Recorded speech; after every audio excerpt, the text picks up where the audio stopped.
दुष्काळग्रस्त बीड जिल्हा, जो 2-2.5 हजार टँकरनी तिथे पाणी पुरवठा व्हायचा, तो आज टँकर शून्य झाले आहे, टँकर मुक्त झालेला आहे. याच्याबद्दल मी त्यांचे खूप आभार मानते.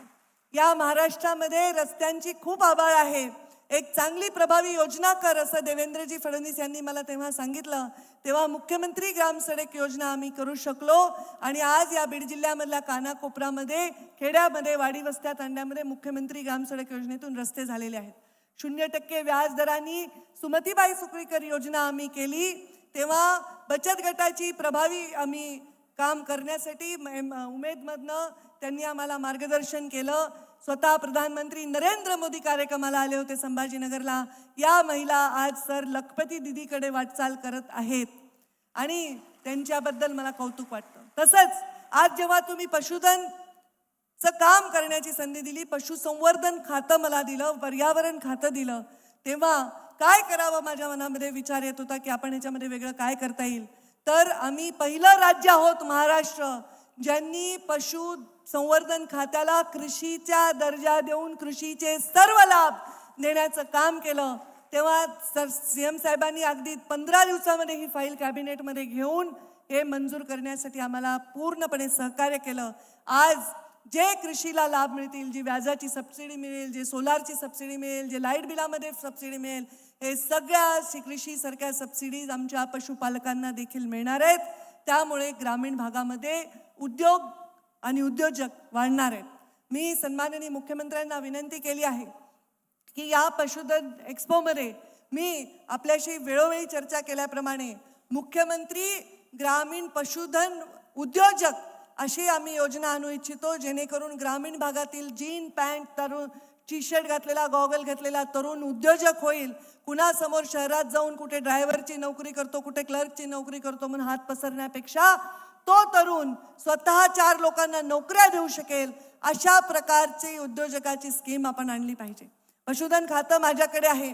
ग्रामीण भागातील 24 लाख तरुणांना, बेरोजगार तरुणांना उद्योजक बनवण्याची योजना आमच्याकडे आहे. मुख्यमंत्र्यांनी त्याच्यामध्ये आम्हाला पाठीशी राहिले, सहकार्य केलं तर मुख्यमंत्र्यांच्या नावावर अनेक तरुण हे बेरोजगारीकडून उद्योजकतेकडे जाण्याचा प्रवास करतील. आज हे पशुसंवर्धन खातं माझ्याकडे आहे. या खात्याचा मी आढावा घेतला. GDP मध्ये 4% इतका वाटा या खात्याचा आहे.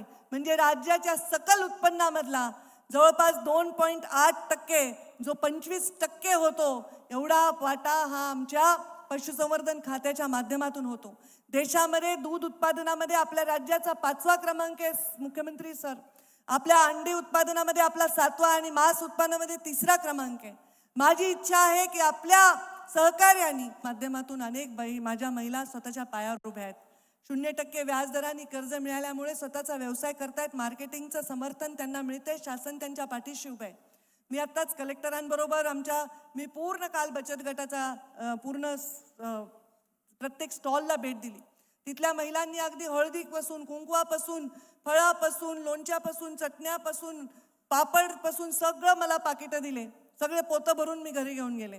घरी साबणांच्या सौंदर्य प्रसाधनापासून या ग्रामीण भागातल्या महिला करता आहेत. त्यांच्यासाठी मला खूप गर्व वाटतो. माझ्या गळ्यामध्ये एक छोटीशी मोत्याची माळ आहे. खूप माझ्याकडे अलंकार असतील ह्याच्यापेक्षा महागडे, पण ते माझ्या बचत गटाच्या ताईने मला दिले आणि तिचा हट्ट होता की ताई तुम्ही आज घाला, आणि म्हणून मी ती आज घातलेली आहे.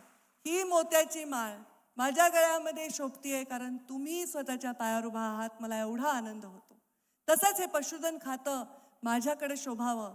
मुख्यमंत्र्यांच्या आशीर्वादाने मी गरीब माझ्या शेतकऱ्यांसाठी, या गरीब ग्रामीण जनतेसाठी काहीतरी करू शकावं, हीच माझी वैद्यनाथाच्या चरणी प्रार्थना आहे. उद्या शिवरात्र आहे आणि मला मुख्यमंत्री महोदय उद्या येणार होते, पण त्याही पेक्षा मोठा कार्यक्रम त्यांच्याकडे आलाय. सद्गुरूंनी त्यांना निमंत्रित केले, त्यामुळे ते तिकडे जाणार आहेत. आणि त्यामुळे त्यांनी म्हटले पंकजा मला येणं शक्य नाही. माझा चेहरा बघितला पडलेला, तर म्हटले मी एक दिवस आधी आलो तर चालेल का. आणि ते एक दिवस सगळे कार्यक्रम बाजूला सरकवून त्यांनी आपल्यासाठी आले. त्यांचा टाळ्या वाजवून आपण स्वागत करा आणि आभार माना. मुख्यमंत्री महोदय दरवेळी जेव्हा जेव्हा जिल्ह्याला आले त्यांनी जिल्ह्यासाठी खूप दिलं, राज्यासाठी खूप दिलं. आता त्यांना जिल्ह्यापुरतं मागणं, मतदारसंघापुरतं मागणं मलाही पटत नाही.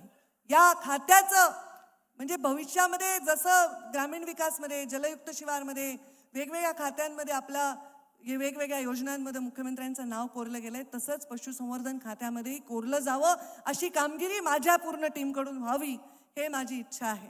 आणि त्या निमित्ताने आपण इथे आलात. मला हे खातं इतकं आवडलंय. म्हणजे सर, काल आमच्याकडे सहकुटुंब सहपरिवार लोक इथे आले होते. माझ्या एक श्रीनिवास आगळे सरपंच होता अकोल्याचा, ते पूर्ण बायको पोरांना घेऊन आला. आमचा पप्पू चव्हाण तांड्यावरचा आमचा फार मोठा जिल्ह्याचा नेता आहे, आमच्या तांडा सुधारचा अध्यक्ष आहे, बायका पोरांना घेऊन आला. अनेक कार्यकर्ते सहकुटुंब सहपरिवार इथे आले हे पशुधन बघण्यासाठी. वेगवेगळे इथे त्यांना लेक्चर दिले गेले, त्याच्यातून ते शिकले आणि त्याच्यातून पुढे जाऊन त्यांना वेगवेगळ्या माहिती देऊन आम्ही त्यांना प्रयोग करणार आहोत. इथे आपण प्रयोग करतो. माणसामध्ये बायकांना, मनुष्य जातीत बायकांना किंमत करून घ्यावी लागते, भांडून घ्यावी लागते, पण प्राण्यांमध्ये स्त्रीला किंमत आहे, स्त्रीला किंमत आहे, मादीला किंमत आहे. त्यामुळे आता असे प्रयोग करतो. आमचा गोसेवा आयोग आहे, मुंदडाजी काम करतात, त्या गर्भामध्ये असे प्रयोग करू की त्याला गायच झाली पाहिजे, तिला म्हणजे स्त्री जातीची मादीच झाली पाहिजे, अशा प्रकारचा प्रयोग करतो. तिथे ती परिस्थिती आहे. तसेही प्रयोग आपण यशस्वी करून दाखवलेले आहेत. म्हणजे गाय होईल दुभती गाय. अंबरून वासराला चाटते जेव्हा गाय, तेव्हा तिच्यामध्ये मला दिसते माझी माय. हे शब्द मला आज आठवतात. हे भावना आमच्या या पशुधनाविषयी आमच्या लोकांच्या आहेत. काल जेव्हा आम्ही त्यांना हात लावत होतो, लेकरांपेक्षा सुंदर यांना ठेवलेले आहेत. ताई, आम्ही यांची खूप काळजी घेतो, आम्ही स्वच्छ ठेवतो, जीव लावतो, औषधं देतो, त्यांना खुराक देतो. म्हणजे एखादा पहिलवान लेकरू घरातलं कसं पाळतात तसं एखादा बैल पाळलाय. काय सुंदर इथे एक एक प्राणी आलेले आहेत. ते बघून मला खूप खूप बरं वाटलं आणि ह्याच्यात खूप काही करण्यासारखं आहे. ह्याच्याबद्दलचा माझा आत्मविश्वास दुणावला. आणि आता मुख्यमंत्र्यांनी एवढ्या घाईगडबडीत येऊन या आत्मविश्वासाला खूप चांगली सोनेरी कळा दिली आहे. मला पूर्ण विश्वास आहे की येणाऱ्या बजेटमध्ये पशुधन खात्याच्या माध्यमातून मुख्यमंत्री गावागावातल्या शेतकऱ्याच्या, पशुपालकांच्या हृदयावर स्वार होतील आणि त्यांचे आशीर्वाद जिंकतील आणि त्यांना शिवाचे, आमच्या महादेवाचे आशीर्वादही मिळावे. उद्या शिवरात्रीनिमित्त माझ्या या पशुपालकांना खूप खूप चांगले दिवस यावे, हीच मी या निमित्ताने माझी इच्छा प्रकट करते आणि माझ्या वाढत चाललेल्या या भाषणाला मी थांबवते आणि माझ्या वाणीला विराम देते. धन्यवाद. जय हिंद, जय महाराष्ट्र. खूप खूप धन्यवाद मंत्री महोदया, श्रीमती पंकजा मुंडे मॅडम.